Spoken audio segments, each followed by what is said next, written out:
আমাদের ভারতবর্ষ বর্তমানে বায়ু প্রতিরক্ষা যে ব্যবস্থা, সেই বায়ু প্রতিরক্ষা ব্যবস্থা একেবারে অপ্রতিরোধ্য করে তুলেছে। তাদের সক্ষমতা বাড়িয়ে তুলেছে বহুগুণ মাত্র কয়েক বছরের মধ্যে। আর এটার মধ্যে লক্ষণীয় হলো যে পুরনো কিছু অস্ত্র শস্ত্র সেগুলোকে আপগ্রেড করে এমন প্রাণঘাতী তৈরি করেছে যে যাদের এই অস্ত্র যারা প্রথম তৈরি করেছিল তারাও অবাক হয়ে চেয়ে আছে ভারতের দিকে, যে বাবা এবার সেই টেকনোলজিটা আমাদেরকেও একটু দাও, তাহলে আমরাও এটাকে সেই লেভেলের ঘাতক হিসেবে তৈরি করি। নমস্কার, এনটিভি ডাব্লিউবি তে প্রত্যেককে আপনাদের স্বাগত জানাচ্ছি।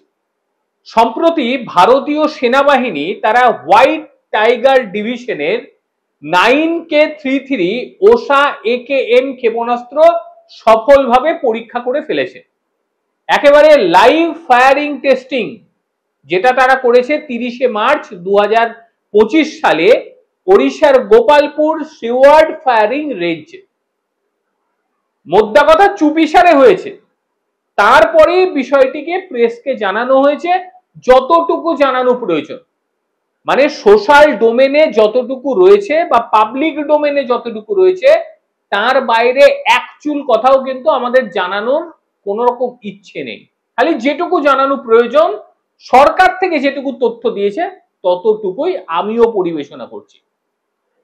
এবং এই ক্ষেপণাস্ত্রটি সুনির্দিষ্ট আক্রমণের সঙ্গে সঙ্গে সমস্ত চলমান জিনিসকে সে টার্গেট করতে পারে, মানে এক্সপেন্ডেবল এরিয়াল টার্গেট নিমেষে ধ্বংস করে দিতে পারে।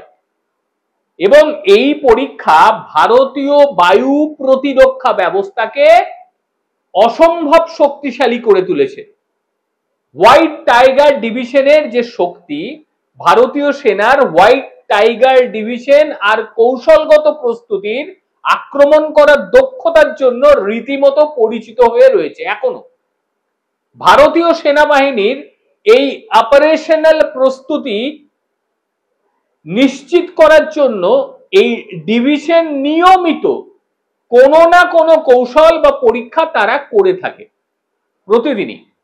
এই ওসা AKM ক্ষেপণাস্ত্র পরীক্ষা এটি বড় পদক্ষেপ, যেটা প্রমাণ করে ভারতীয় সেনা যে কোনো ধরনের বায়ু হুমকিকে যে কোনো সময় সে মোকাবেলা করতে পারে এবং পুরোপুরি প্রস্তুত থেকে যেইগুলি বায়ুতে আসবে বিপদ সেগুলোকে নষ্ট করে দিতে পারে। এবার এই যে ওসা AKM ক্ষেপণাস্ত্র, এটা মূলত কি ধরনের ক্ষেপণাস্ত্র অনেকেই জানেন না, আবার অনেকেই জানেন। এটা অনেক পুরনো অস্ত্র, সেটাও বলবো আমি। ওসা AKM হলো একটি স্বল্প পাল্লার নিম্ন উচ্চতার সারফেস টু এয়ার মিসাইল। খুব বেশি দূরে যাবে না, কিন্তু সেই দূরত্বটাও যথেষ্ট। আবার খুব বেশি মাথার উপর উঠবে না, যে উঠে দেখবে তারপরে প্রস্তুতি নেবে, সেটাও পারবে না। যে কোনো ধরনের বায়ুর হুমকিকে এ নিমেষে শেষ করে দেবে, চলমান কোনো জিনিসকে এ শেষ করে দেবে। ওইভাবে ডিজাইন করা হয়ে গিয়েছে এর, এবং অনেক রকম এর মধ্যে জিনিস দেয়া হয়েছে যাতে একে রীতিমতো প্রাণঘাতী করা হয়েছে। উড়ন্ত লক্ষ্যবস্তুকে ধ্বংস করতে একেবারে প্রস্তুত থাকে সর্বদা। এবং এটিতে একটি ট্রান্সপোর্টার ইরিক্টর লঞ্চার ব্যবহার করা হচ্ছে। এবং এর যে কি বলবো কত দূরত্বে যায় এটা শুনলেও ঘাবড়াবেন। এবং এটি যায় 500 কিলোমিটার, মানে কলকাতা থেকে আপনি পুরী পৌঁছে যাবেন, কিংবা কলকাতা থেকে আপনি পৌঁছে যাবেন বেনারস, এত দূরে যাবে। মানে কতটা যেতে পারে একবার ভেবে দেখুন। যে কারণে এটাকে ব্যবহার করা খুব সহজ এবং তারই সঙ্গে যে কোনো জায়গায় একে নিয়ে যাওয়া সম্ভব। মানে একে ট্রান্সফার করে এক জায়গা থেকে আরেক জায়গায় নিয়ে যাওয়া যাবে এবং খুব দ্রুততার সঙ্গে আকাশে যে সমস্ত জিনিস উড়ছে, উড়ন্ত লক্ষ্যবস্তু, এমনকি হেলিকপ্টারকে তো অবলীলাক্রমে শেষ করে দিতে পারে। খালি টার্গেট লক করে দিয়ে ছেড়ে দাও, এর সঙ্গে সঙ্গে নিঃশেষ করে দেবে, কোনোভাবেই বাঁচার কোনো উপায় নেই। তবে এটা যে একেবারে আধুনিক অস্ত্র তা নয়, কিন্তু এটাকে আপগ্রেড করে দিয়েছে ভারতবর্ষ। এবং আপগ্রেড করে দেওয়ার পরে অনেকেই বলছে আমাদেরকেও লাগবে। মূলত এটা 1960 সালের যে সময়, মানে 1960-এর দশক, সেই সময় এটা বিকশিত হয়েছিল এবং 1972 সালে সোভিয়েত ইউনিয়ন কর্তৃক এটাকে মোতায়েন করা হয় ওসাএকে, এবং ভারতীয় সেনাবাহিনী বিশ্বের অন্যান্য দেশের সঙ্গে তারাও ব্যবহার করত এবং এখনো পর্যন্ত এটার ব্যবহার হয়ে আসছে এবং অত্যন্ত ভালো এটা কার্যক্ষমতা এখনো পর্যন্ত রয়েছে, কারণ ভারত আপগ্রেড করেছে। যে কোনো পরিস্থিতি, যে কোনো রকম পরিবেশ, সমস্ত রকম যে হুমকি বাতাস দিয়ে আসতে পারে, সব কিছুকে নিমেষে ধ্বংস করে দিতে পারে এবার যেটা হচ্ছে, টেস্ট তো হয়ে গেল, আর টেস্টে পুরো মাত্রায় মানে 100% সফল হয়ে গিয়েছে, 100%। এর ভেতরে রাডারও রাখা থাকছে কিন্তু, এবং তার সঙ্গে ট্রেকিং এর যে ব্যবস্থা সেটাও খুব ভালোভাবে তাকে রাখা হয়েছে। এই 9K33 ওসা AKM ইতিমধ্যেই বিভিন্ন দেশ ভারতের কাছে চাইতে শুরু করে দিয়েছে যে আপনারা এটাকে যে আপগ্রেড করেছেন সেই আপগ্রেড মডেলটি আমাদের দিন, আমাদের সুবিধা হবে। কারণ 500 kilometre not a matter of jokes, বিরাট বিরাট পরিসর। মানে এই পশ্চিমবঙ্গের যে কোনো জায়গায় রেখে এই পাশের যে দেশগুলি আছে, যে কোনো মুহূর্তে টার্গেটকে লক করে দিয়ে ছেড়ে দিন, গল্প শেষ, ভ্যানিশ।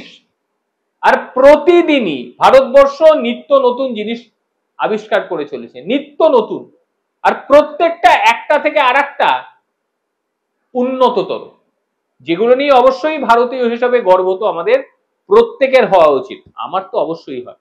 আর যারা এটা নিয়ে গাল দেবে, একটা জিনিস মনে রাখবেন, তারা আর যাই হোক, তারা ভারতীয় অন্তত নয়, তারা অন্য কিছু হতে পারে। আর মানুষের যে ভুল ধারণা, ভারতের কথা বললে, ভারতের ডিফেন্সের কথা বললে কোনো রাজনৈতিক দলের কথা বলছি, এটা পুরো মাত্রায় ভুল ধারণা, পুরো মাত্রায়। আমার প্রতিবেদনে আপনি কোনো দিন শুনবেন না কোনো রাজনৈতিক দলের হয়ে আমি এখানে কথা বলি, কখনো না।